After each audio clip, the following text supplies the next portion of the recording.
I woke up one day in the middle of November, on November 11th to be exact, pulled out my phone from underneath my pillow and texted my friend. I said, I'm gonna buy a grinder and some coffee. So a tea drinker's coffee journey began. I, like many of you watching, worked an office job. Before I started working at a bank, I drank zero coffee. I hated the taste, I hated the bitterness, I hated the burnt flavor.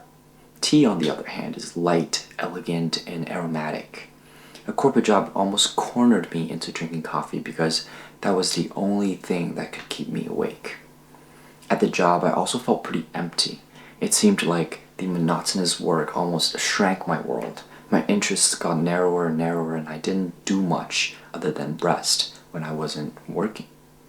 Out of serendipity, I read about the history of coffee, one that inspired this entire channel actually. Coffee, the sobering Middle Eastern drink, fueled the European Age of Enlightenment as thinkers like Newton, Descartes, and Kant stretched the boundary of human knowledge while drinking coffee. Now, coffee is a universal excuse for exchange and communication and talking. We often hop on coffee chats, whether that be virtual or in person. But they seldom bring new information to our lives. Coffee was never meant to be just a productivity tool. It was meant to be a delicious portal to curiosity, to innovation, for you to expand your mind and your intellectual world, for you to get lost in all these absurd wonderings and unrealistic conjectures. Fast forward to that morning, tired of drinking bad coffee and loitering in my monotonous intellectual world, I set out to do one thing: intellectual enlightenment through uncompromising coffee.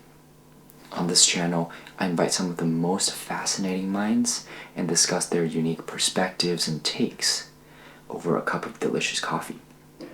If you are a coffee drinker who has a curiosity about new things, follow my channel. Let's discover the intersection between coffee and running, coffee and nuclear science, coffee and personal identity, coffee and advanced manufacturing. I'm sure I, along with you, will learn so much from these amazing stories. Oh, and I forgot to mention, I'm Kevin, and this is Kafé, and see you soon.